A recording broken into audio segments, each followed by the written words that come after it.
हरे कृष्णा हरे कृष्णा माताजी दंडा प्रणामम। हरे कृष्ण माताजी दंडवत प्रणाम। हरे कृष्ण हरे माताजी कृष्ण माताजी दंडवत प्रणाम। हरे कृष्ण माताजी दंडवत प्रणाम। हरे कृष्ण माताजी दंडवत प्रणाम। हरे कृष्ण माताजी दंडवत प्रणाम। हरे कृष्ण హరే కృష్ణ మాతాజీస్ అండ్ ప్రభుజీస్ అందరికీ దండవత్ ప్రణామాలు. అందరికీ హరే కృష్ణ. ఈరోజు మనం తెలుగు గీత కార్యక్రమాన్ని ప్రారంభించే ముందు జగన్నాథ స్వామి ఆశీస్సులు తీసుకుందాం. జై జగన్నాథ్ బలదేవ్ సుభద్రమయ్యకి జై, సుదర్శన్ భగవాన్కి జై, వామనదేవ్కి జై, పంచతత్వాకి జై, శ్రీల ప్రభుపాద్కి జై, జయ పతాక స్వామి గురు మహారాజ్కి జై. ఓం అజ్ఞానతిమిరంధస్య జ్ఞానాంజనశలాకయా చక్షురున్మిలితం येन తస్మై శ్రీగురవే నమః. నమో విష్ణుపాదాయ కృష్ణప్రస్థాయ భూతలే శ్రీమతే భక్తివేదాంత స్వామినితి నామినే. నమస్తే సరస్వతే దేవే గౌరవాణి ప్రచారిణే నిర్విశేష శూన్యవాది పాశ్చాత్య దేశతారిణే. जय श्री कृष्ण चैतन्य प्रभु नित्यानंद श्री अद्वैत गदाधर श्रीवासादि गौर भक्त वृंद. हरे कृष्णा कृष्णा कृष्णा हरे हरे, हरे राम राम राम हरे हरे.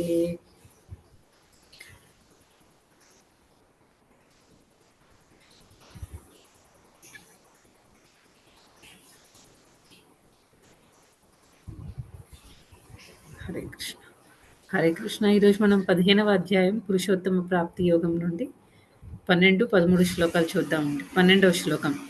యదాదిత్యగతం తేజో జగద్భాసయతేఖిలం యచ్చంద్రమసి యచ్చాగ్నౌ తత్తేజో విద్ధి మామకం. అనువాదము. సమస్త జగత్తునందలి అంధకారమును నశింపజేయు సూర్యుని తేజస్సు నా నుండియే ఉద్భవించుచున్నది. అదే విధముగా చంద్రుని తేజస్సు మరియు అగ్ని తేజస్సు కూడా నా నుండియే కలుగుచున్నవి. నెక్స్ట్ 13వ శ్లోకం. గామావిశ్య చ భూతాని ధారయామ్యహమోజసా ఉష్ణామి చౌషధీః సర్వాః సోమో భూత్వా రసాత్మకః. అనువాదము. నేను ప్రతి గ్రహమునందును ప్రవేశింతును, నా శక్తి చేతనే అవి తమ కక్షయందు నిలిచియున్నవి. నేనే చంద్రుడనై సర్వ ఔషధులకు జీవరసమును సమకూర్చుచున్నాను. ఇది ఈరోజు 12, 13 శ్లోకాలండి. ఈరోజు మనం ఈ 2 శ్లోకాలు స్టార్ట్ చేసే ముందు ఒక్కసారి ప్రీవియస్ శ్లోకాల గురించి ఒకసారి డిస్కస్ చేసుకుని అప్పుడు మళ్ళీ మనం ఈ శ్లోకాలు స్టార్ట్ చేద్దాం. 12, 13. ఫస్ట్ మనం ఈ ఫస్ట్ 1 నుంచి ఫస్ట్ శ్లోకం నుంచి 5వ శ్లోకం వరకు ఏంటంటే ఏం చెప్పారంటే అశ్వత్థ వృక్షం గురించి డిస్క్రైబ్ చేశారు. అది స్పిరిచువల్ వరల్డ్‌లో అంటే ఈ భౌతిక ప్రపంచం మొత్తం ఆధ్యాత్మిక ప్రపంచానికి రెప్లికా అని చెప్పారు. జస్ట్ రిఫ్లెక్షన్ అనమాట. అంటే షాడో అలాగా రిఫ్లెక్షన్ అని చెప్పారు. నెక్స్ట్ ఇంకా ఏం చెప్పారు, మనం ఈ భౌతిక ప్రపంచంతో మనకి ఇక్కడ చాలా బాండేజెస్ ఉన్నాయి. వీటన్నిటిని మనం అంటే మనకున్న ఈ అట్రాక్షన్స్‌ని, అటాచ్‌మెంట్స్‌ని అన్నిటిని బ్రేక్ చేసుకోవాలి. అన్నిటిని కట్ చేసుకొని భగవంతుడికి మనం సరెండర్ అవ్వాలి. సరెండర్ అయితే అంటే ఆ అట్రాక్షన్ అనేది భౌతిక విషయాల పట్ల కాదు, ఆధ్యాత్మిక విషయాల పట్ల ఉండాలి. కృష్ణ పట్ల మనం ఆ అట్రాక్షన్ పెంచుకొని భగవంతుడికి సరెండర్ అయితే అప్పుడు మనం అంటే శరణాగతి పొందితే అప్పుడు మనం ఆధ్యాత్మిక ప్రపంచానికి వెళ్ళడానికి మనం అర్హులమవుతాము. ఆ విషయం చెప్పారు. నెక్స్ట్ ఒకవేళ నెక్స్ట్ ఇక్కడ ముందే 6 నుంచి 11వ శ్లోకంలో ఏంటంటే ట్రాన్స్మైగ్రేషన్ గురించి చెప్పారు. అంటే ఈ ఆత్మ ఒక దేహం నుంచి వేరే దేహానికి ఎలాగా ఎలా మైగ్రేట్ అవుతుంది, ఎలా మూవ్ అవుతుంది, వేరు శరీరాలు ఎందుకు తీసుకుంటుంది, ఎలా తీసుకుంటుంది, వీటి గురించి చర్చించారనమాట. ఎందుకు ఆత్మ ఈ రకరకాల శరీరాలు తీసుకుని చాలా స్ట్రగుల్ అవుతుంది, ఎందుకు అంత స్ట్రగుల్ అవ్వాల్సిన అవసరం ఏముంది అంటే ఆనందం కావాలి అనమాట ఆత్మకి. అది ఎప్పుడు వస్తుంది, భౌతిక విషయాల్లో మనం ఎన్ని రకాల శరీరాలు తీసుకున్నా ఈ భౌతిక ప్రపంచంలో ఎలాంటి శరీరం పొందినా సరే మనకి ఆ తృప్తి అనేది ఉండదు. మనకి నిజమైన ఆనందం అనేది దొరకదు. ఎప్పుడు మనకి నిజమైన ఆనందం దొరుకుతుంది, మనకి భగవంతుడు ఇచ్చిన ఈ ఇంద్రియాలన్నిటినీ కూడా భగవంతుడి సేవలో మనం ఉపయోగించి భగవంతుడిని తృప్తిపరచడానికి ఎప్పుడైతే మనం ప్రయత్నిస్తూ ఉంటామో, భగవంతుడి సేవలోనే నిజమైన ఆనందం అనేది ఉంటుందన్నమాట. అలా కాకుండా మనం ఈ భౌతిక ప్రపంచంలో ఎన్ని రకాల శరీరాలు తీసుకున్నా మనకి ఆ తృప్తి అనేది, సాటిస్ఫాక్షన్ ఉండదు. ఆనందం అనేది అస్సలు దొరకదనమాట. ఎందుకంటే ఈ భౌతిక ప్రపంచం భగవంతుడే స్వయంగా చెప్పారు. ఇది దుఃఖాలయం అని చెప్పేసి. ఇలాంటి అంటే ఇది ఆహ్, ఈ దుఃఖాలయంలో దుఃఖాలు మాత్రమే ఉంటాయి. ఇక్కడికొచ్చి మనం ఆనందం వెతకాలి అని అనుకుంటే అది ఆహ్, అదే ఆహ్, ఎండమావిలో మనకి వాటర్ కోసం వెతికినట్టు ఉంటుందనమాట. అలా అది రాంగ్. ఇలా రకరకాల అయితే ఈ విషయం ఎవరికి అర్థమవుతుంది? ఇక్కడ ఆనందం దొరకదు. ఆనందం దొరికే ప్లేస్ వేరే ఉంది. అది ఆధ్యాత్మిక ప్రపంచం. అక్కడ ఆనందం మాత్రమే ఉంటుందనమాట. దుఃఖాలు ఇవన్నీ ఏమి ఉండవు. ఇక్కడ మనకున్న ఆ 4 రకాల ప్రాబ్లమ్స్ ఉన్నాయి కదా! జన్మ, మృత్యు, జరా, వ్యాధులు అలాంటివేమి ఉండవనమాట అక్కడ. ఓన్లీ భగవంతుడి సేవ ఉంటుంది. భగవంతుడి సేవ చేసిన తర్వాత ఎవరైనా సరే ఆనందాన్ని పొందుతారు. ఆహ్, ఆ రకంగా ఇలా ఎవరు అర్థం చేసుకుంటారు? ఓన్లీ భక్తులు మాత్రమే అర్థం చేసుకోగలరనమాట. మామూలుగా ఎవరికైతే రాక్షస స్వభావం ఉందో, లేకపోతే రాక్షస స్వభావం ఉండేవాళ్ళు ఎలాగో అర్థం చేసుకోరు. ఈవెన్ రాక్షస స్వభావం లేకపోయినా భగవంతుడి నుంచి విడిపోయి నేను ఆనందం పొందాలి అని ఎవరైతే అనుకుంటారో అలాంటి వాళ్ళకి ఎప్పుడు వాళ్ళకి ఈ విషయాలేమి అర్థం కావు అనే విషయాన్ని మనకి 6-11 శ్లోకాల్లో తెలుసుకున్నామనమాట. నెక్స్ట్ ఈరోజు 12, 13, 12-15 శ్లోకాల్లో భగవంతుడి పొజిషన్ ఏంటి? ఆయన ఏ రకంగా మనల్ని మెయింటైన్ చేస్తున్నారు? అంటే ఈ శ్లోకాలు చదివిన తర్వాత ఎవరైతే భౌతికవాదులు ఉంటారో వాళ్ళకి ఖచ్చితంగా అర్థమవుతుందనమాట. నా సొంతగా అంటే జనరల్‌గా వాళ్ళు ఎలా ఆలోచిస్తారు? నేను కష్టపడ్డాను. నాకు రిజల్ట్ వచ్చింది అని అనుకుంటారు. అంతేకాని మనకంటే ఒక సుపీరియర్ అథారిటీ ఉన్నారు. వాళ్ళు మనకి హెల్ప్ చేస్తే వాళ్ళ శాంక్షన్ చెయ్యందే మనం ఎంత కష్టపడినా ఏది జరగదు అనేది వాళ్ళకి అర్థం కాదనమాట. కానీ ఈరోజు శ్లోకాలు భగవంతుడు వాళ్ళ కోసం స్పెసిఫిక్‌గా చెప్తున్నారు. ఈ 12-15 శ్లోకాల వరకు. భగవంతుడు ఏ రకంగా మనకి మెయింటైనర్, ఆయన పొజిషన్ ఏంటి? మనం ఆయన ఎవరండి? ఆయనకి వేదాలన్నీ కూడా ఆయన నుంచే వచ్చాయి. ఆయనే కంపైలర్ అనమాట. వేదాలు రాసింది అంటే వేదాలు ఫస్ట్ ఇంట్రొడ్యూస్ చేసింది భగవంతుడే. ఆయన నుంచే అన్నీ వచ్చాయి. ఆ వేదాలు మొత్తం అర్థం చేసుకొని ఫైనల్‌గా మనం కంక్లూజన్‌కి రావాల్సింది కూడా కృష్ణుడే దేవాది దేవుడు అనే విషయాన్ని కంక్లూడ్ చేయాలి. ఆ కంక్లూషన్‌కి మనం రావాలి అనే విషయం ఇవన్నీ తెలుస్తున్నాయన్నమాట. అయితే ఇక్కడ భగవంతుడు మనకి ఆహ్, ఆహ్, ఎవరైతే భౌతికవాదులు ఉంటారో వాళ్ళు ఎలాగ ఆలోచిస్తారంటే, నేను కష్టపడ్డాను. నాకు రిజల్ట్ వచ్చింది అనే ఆలోచిస్తారు. కానీ ఈరోజు ఈ 12, 13, 14, 15 ఈ 4 శ్లోకాలు చదివిన తర్వాత వాళ్ళకి అర్థమవుతుందనమాట. కాదు ఏది ఆహ్, కొన్ని ఇప్పుడు మనం కష్టపడినా కొన్నిసార్లు మనకి ఫలితం రాదు. ఎందుకంటే కృష్ణ శాంక్షన్ చేయలేదు. కృష్ణ అది మనకి మన మన ఏమంటారు మన కోటాలో అది లేదు. అందుకే మనం ఎంత కష్టపడినా సరే అది రాదు. కొన్నిసార్లు ఏమవుతుంది మనం అసలు కూడా ఊహించము. కానీ రిజల్ట్ మంచిగా వస్తుంది. ఎందుకంటే అది మన కోటాలో ఉంది. అది మనకి అలాట్ చేసాడన్నమాట కృష్ణ. దాన్ని ఎవ్వరు కూడా ఆపలేరు. నాకు కూడా మనకి వద్దు, నాకొద్దు అని అన్నా సరే అది వస్తుందన్నమాట. అది. అది నెగెటివ్ అవ్వచ్చు, పాజిటివ్ అవ్వచ్చు. అంటే మంచైనా అవ్వచ్చు, చెడైనా అవ్వచ్చు.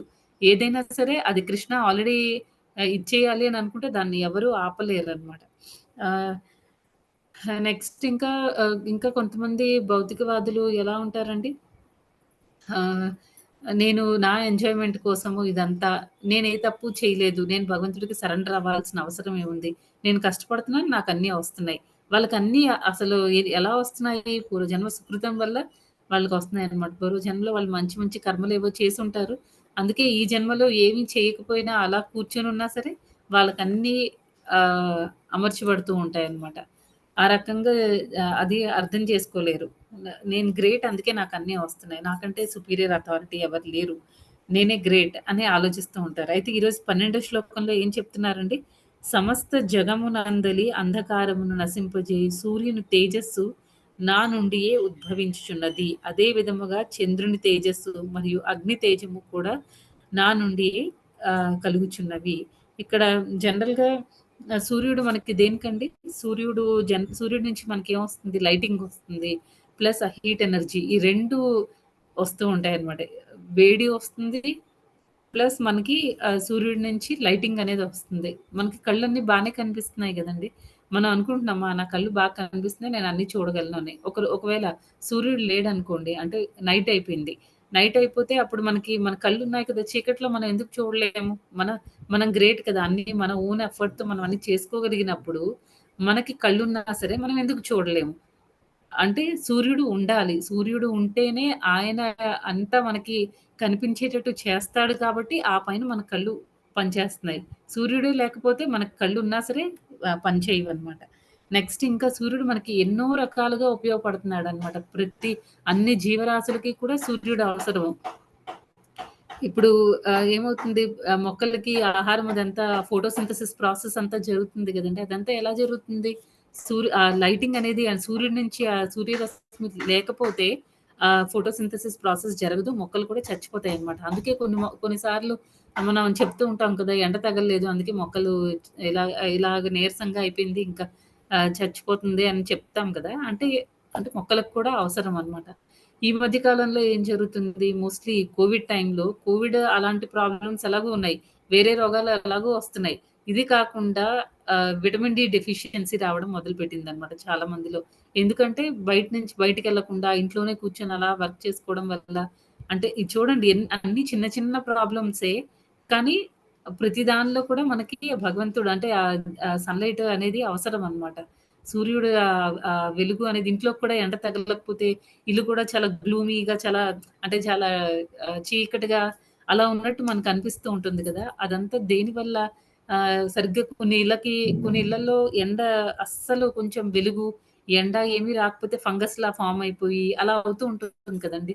ఇవన్నీ ఎందుకు జరుగుతున్నాయి? సన్‌లైట్ అనేది ప్రతి ఒక్కళ్ళకి ప్రతి దానిలో కూడా సన్‌లైట్ అనేది చాలా ఇంపార్టెంట్ అన్నమాట.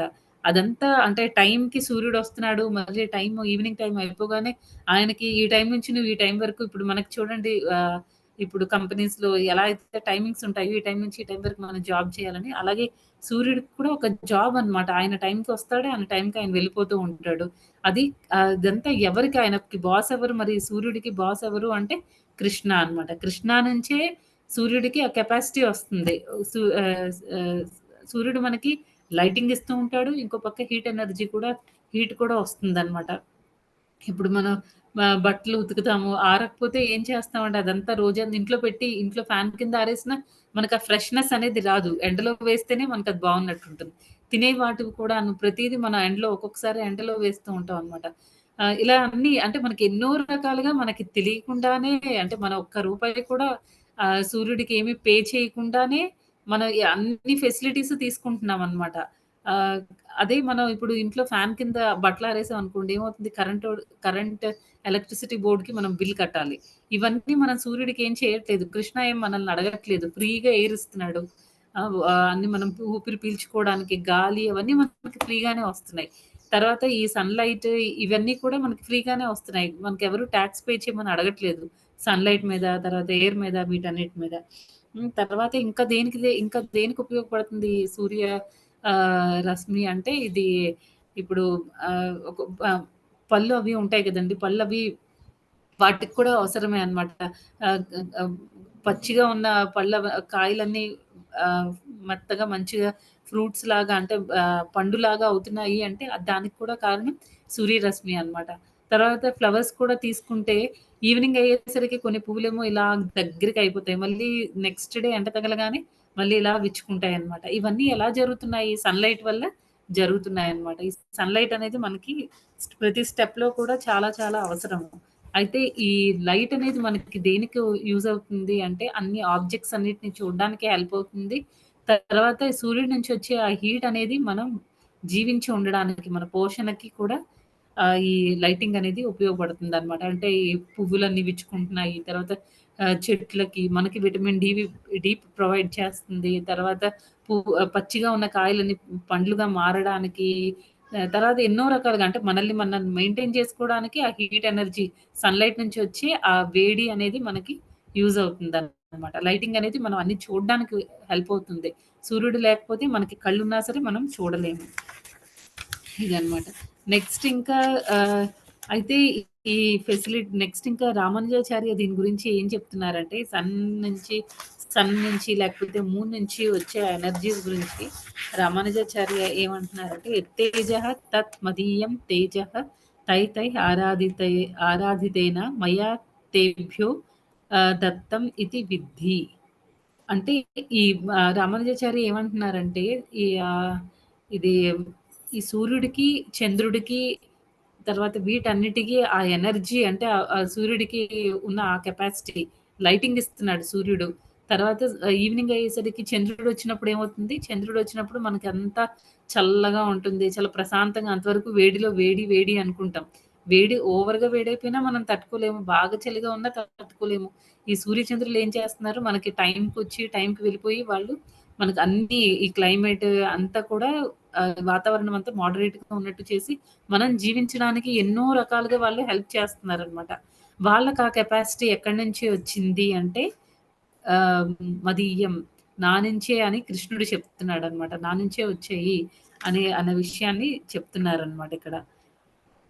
అంటే వీళ్ళకి కూడా, అంటే ఈ శ్లోకం చూసిన తర్వాత ఎలాంటి వాళ్ళకైనా సరే నా ఓన్ కెపాసిటీ ఏం లేదు, కృష్ణుడు స్టాప్ చేసేయాలి అనుకుంటే, మన ఫెసిలిటీస్ అన్నిటినీ కృష్ణ స్టాప్ చేయాలి అని అనుకుంటే ఇమ్మీడియట్‌గా అనమాట, క్షణంలో అన్నీ మనం ఎందుకు పనికి రాకుండా అయిపోతాం అనమాట. అది ఆ విషయం ఈ శ్లోకాల్లో తెలుస్తుందనమాట. నెక్స్ట్ ఇంకా ఏం చెప్తున్నారు, కృష్ణుడు ఇంకొక చోట అంటే ప్రీవియస్ అధ్యాయాల్లో చెప్తారనమాట, సూర్యచంద్రులు నా కళ్ళు అని చెప్పేసి. ఒక కన్ను ఏం చేస్తుందండి, హాట్ ఐ అనమాట ఒకటి. భగవంతుడు దాని నుంచి మనకి మనం ఎదగడానికి, తర్వాత మనకు అన్ని రకాల లైటింగ్, హీట్ అవన్నీ ఇస్తున్నాయన్నమాట. తర్వాత ఎన్నో రకాల పళ్ళు, తర్వాత జంతువులు బతకడానికి, మనుషులు బతకడానికి, మనం ఎన్నో రకాల పనులు చేసుకోవడానికి, ఇప్పుడు సన్ ఎనర్జీ నుంచి, సోలార్ ఎనర్జీ నుంచి అంటే కొన్ని బిల్డింగ్స్‌లో వాటిల్లో హీటర్స్ అని చెప్పేసి, లైట్స్ అని అవన్నీ వర్క్ అంటే సోలార్ ఎనర్జీని సన్ నుంచి వచ్చే హీట్‌ని, లైట్‌ని వాడుకోవడానికి ప్రయత్నిస్తున్నారనమాట. అలా జరుగుతుంది. అంటే భగవంతుడు ఒక కన్ను హాట్ ఐ అయితే, ఇంకోటి కూలింగ్ ఐ అనమాట. ఆ కూలింగ్ ఐ అంటే మూన్. ఆ మూన్ ఏం చేస్తాడంటే, చంద్రుడు ఏం చేస్తాడు, ఈవినింగ్ అయ్యేసరికి మనకి చల్లటి గాలి వస్తుంది. అంతవరకు వేడిగా ఉన్న వాతావరణం చంద్రుడు రావడంతో చల్లగా అవుతుందనమాట. అదొక్కటేనా అంటే, ఇప్పుడు వెజిటబుల్స్ అవన్నీ ఉంటాయి కదా, రకరకాల కూరగాయలు అవన్నీ ఉన్నాయి. ఆ కూరగాయలు అన్నీ కూడా, ఆ కూరగాయలు టేస్ట్ కానివ్వండి, లేకపోతే ఫ్రూట్స్‌లో ఉండే ఆ జ్యూస్, ఇవన్నీ ఎలా వస్తుంది, ఇవన్నీ సూర్యుడి వల్ల, చంద్రుడి వల్ల వస్తున్నదనమాట. అయితే ఇప్పుడు మన సైంటిస్టులు వాళ్ళందరూ ఉన్నారు. భౌతిక ప్రపంచంలో ఎంతో మంది తెలివైన వాళ్ళందరూ ఉన్నారనమాట. వాళ్ళందరూ కూడా ఇప్పుడు ఏదైనా వంకాయలు ఉన్నాయనుకోండి, ఒక వంకాయని వాళ్ళు క్రియేట్ చేయగలరా? చేయడానికి అవ్వదనమాట. ఒకవేళ వాళ్ళు ఏదైనా కొత్తది కనిపెట్టినా, వాటికి వాడే రిసోర్సెస్ అన్నీ కూడా మళ్ళీ భగవంతుడు సృష్టించిన వాటి నుంచే తీసుకొని వాళ్ళు మళ్ళీ క్రియేట్ చేస్తారనమాట. అంతేకాని వాళ్ళు ఓన్‌గా భగవంతుడు చేసినట్టు వాళ్ళేమి చేయలేరు. లేకపోతే వాళ్ళు సన్‌లైట్ ప్రొడ్యూస్ చేయగలరా? అది కూడా వాళ్ళు చేయలేరనమాట. తర్వాత సన్ ఉండగానే సన్‌ని పంపించేసి ఈ టైంకి సూర్యుడు రావాలి అని చెప్పేసి వాళ్ళేదైనా కొత్త పద్ధతులేమైనా కనిపెట్టగలరా అంటే, అది కూడా వాళ్ళు చేయలేరనమాట. అంటే ఇవన్నీ భగవంతుడు మనకి ఫ్రీగా ఇచ్చిన గిఫ్ట్స్ అన్నమాట. కరెక్ట్‌గా వాడుకోండి. ఎందుకిచ్చాడు భగవంతుడు ఇవన్నీ? అవన్నీ వాడుకొని మనం నిజమైన జ్ఞానంలో ఉండాలి. ఏది నిజమైన జ్ఞానం అని ప్రభుపాదుల వారు చెప్తున్నారండి. భగవద్గీతలో కూడా చాలా సార్లు మనం విన్నాం. ఏది నిజమైన జ్ఞానము అంటే, భగవంతుడు ఒరిజినల్ పొజిషన్ తెలుసుకోవడము, తర్వాత మనం దేహం కాదు, ఆత్మస్వరూపులం అనే విషయాన్ని తెలుసుకోవాలి. తర్వాత మనం భగవంతుడికి ఎప్పుడు సేవకులము అనే విషయాన్ని మనం అర్థం చేసుకోవాలనమాట. భగవంతుడికి, ఆయన భక్తులకు కూడా మనం సేవకులము అనే విషయాన్ని మనం అర్థం చేసుకోవాలి. ఎవరైతే అది అర్థం చేసుకుంటారో వాళ్ళు నిజమైన జ్ఞానవంతులనమాట. ఒకవేళ భగవంతుడు ఇచ్చిన ఈ జ్ఞానాన్ని మనం అర్థం చేసుకోలేకపోతే, భగవంతుడి దయ కూడా మనకు అర్థం కాదు. ఇప్పుడు ఈ ఈ సన్‌లైట్ ఇవన్నీ మనకు వస్తున్నాయంటే ఎన్నో ఫ్రీగా మనం రోజు ఆక్సిజన్ తీసుకుంటున్నాము. కార్బన్ డయాక్సైడ్ వదులుతున్నాం. ఆ కార్బన్ డయాక్సైడ్ మనం వదిలిన కార్బన్ డయాక్సైడ్ మళ్ళీ మన చుట్టూ ఏం తిరగట్లేదు, అది వెళ్ళిపోతుందనమాట. మనకి దేవుడు అన్నీ ఫ్రెష్‌గా ఉంచుతున్నారు. మళ్ళీ ఫ్రెష్ ఎయిర్ మనకొచ్చినట్టు చేస్తున్నారనమాట. ఇదంతా ఆయన ఇస్తున్న ఈ దయ చూపిస్తున్నారు మన మీద. మనం బతకడానికి కావాల్సిన అన్ని రకాల ఓన్లీ ఈ భౌతిక ప్రపంచం సృష్టించేసి, "నువ్వు నా నుంచి సెపరేట్‌గా ఎంజాయ్ అయ్యావు కదా! నువ్వు అఘోరించు" అని చెప్పేసి మనల్ని వదిలేయలేదు భగవంతుడు. అన్ని ఫెసిలిటీస్ కూడా ఓకే. అక్కడేమున్నాయో అవన్నీ కూడా నేనిక్కడ ఇస్తాను. కాకపోతే ఇవన్నీ అదైతే అంటే ఆధ్యాత్మిక ప్రపంచంలో ఉండేవన్నీ నిజమైతే ఇక్కడ ఉండేవన్నీ జస్ట్ అంటే జస్ట్ టెంపరరీవన్నమాట. కొన్నాళ్ళు మాత్రమే ఉంటాయి. నీకు కూడా స్పెసిఫిక్ టైమ్ పీరియడ్ ఉంది. నీకు కూడా ఒక ఎక్స్‌పైరీ డేట్ ఉంది.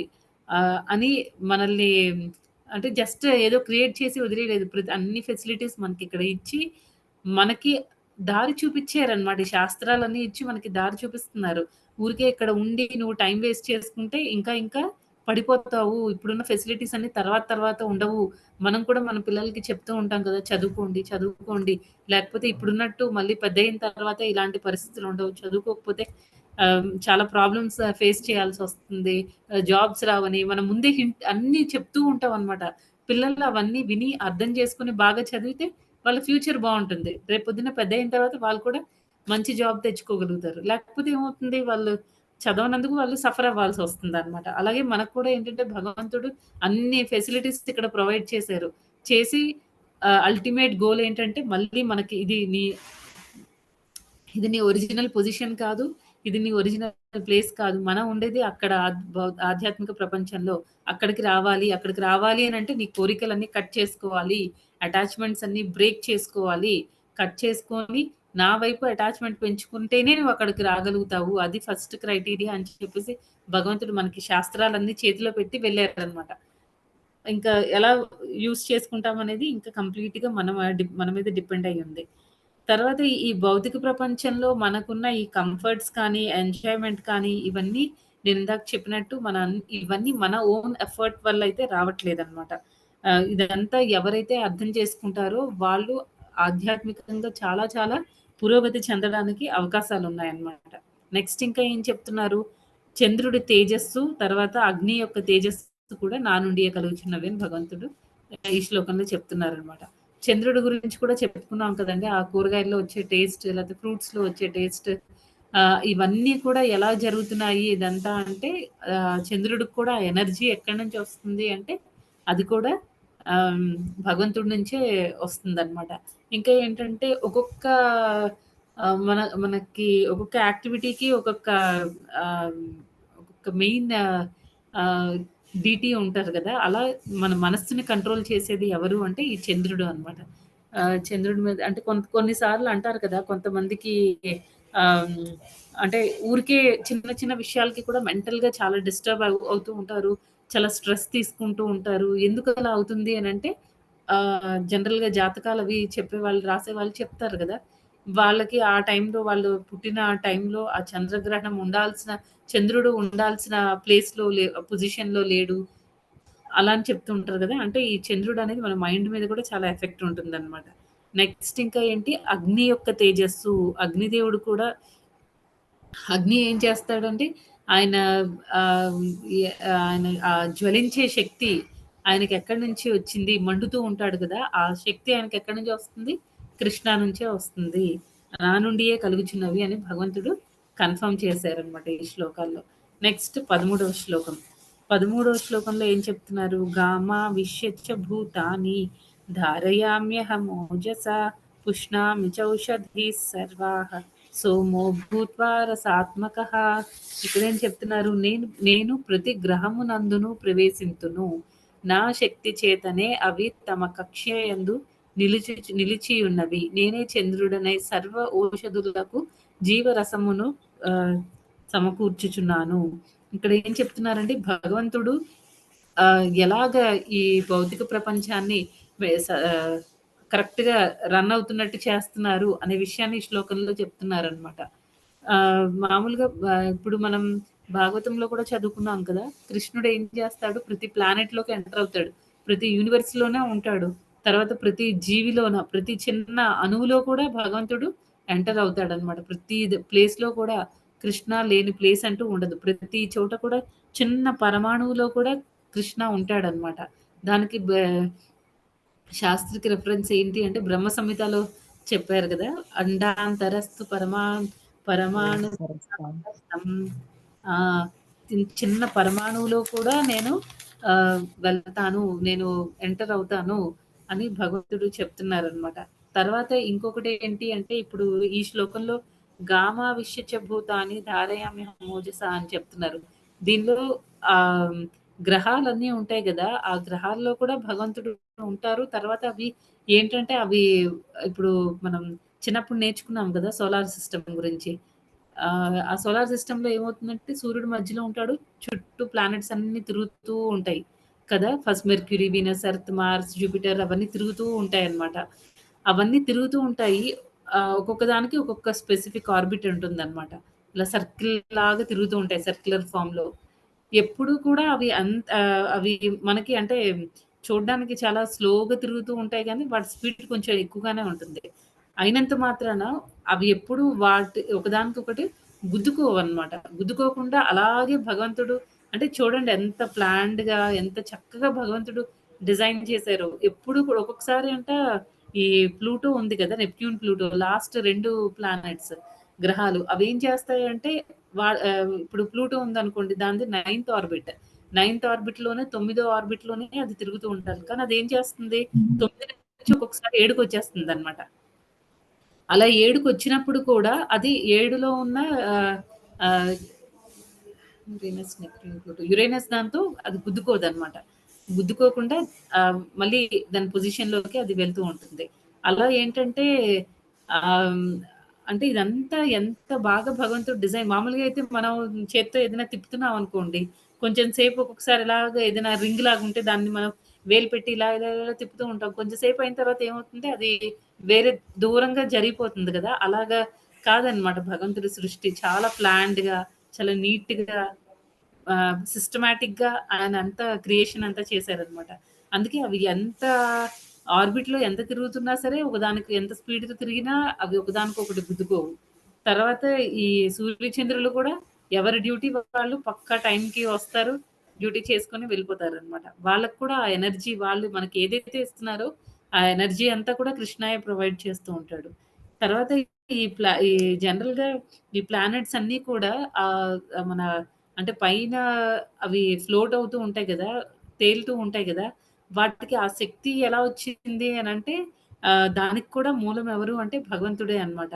ఇప్పుడు భగవంతుడు వాటిలో ఉండడం వల్ల అవన్నీ అలాగా ఫ్లోట్ అవ్వగలుగుతున్నాయి.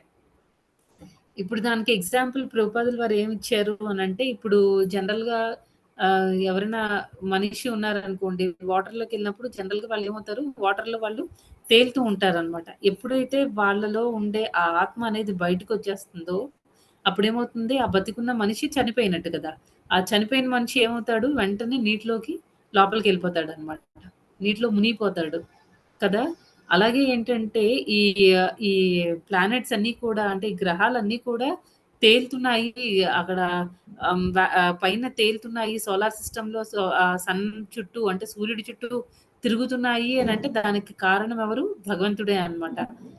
ఎప్పుడైతే ఇక్కడ ఈ భగవంతుడు ఆ ఎనర్జీ అనేది వదిలేసారనుకోండి, ఇవ్వలేదనుకోండి, అప్పుడు ఆ ప్లానెట్స్ కూడా ఏమి తిరగవు. రైట్? అవన్నీ ఫ్లోట్ అవ్వవన్నమాట ఇంకా. ఇంకా ఏం చెప్తున్నారు?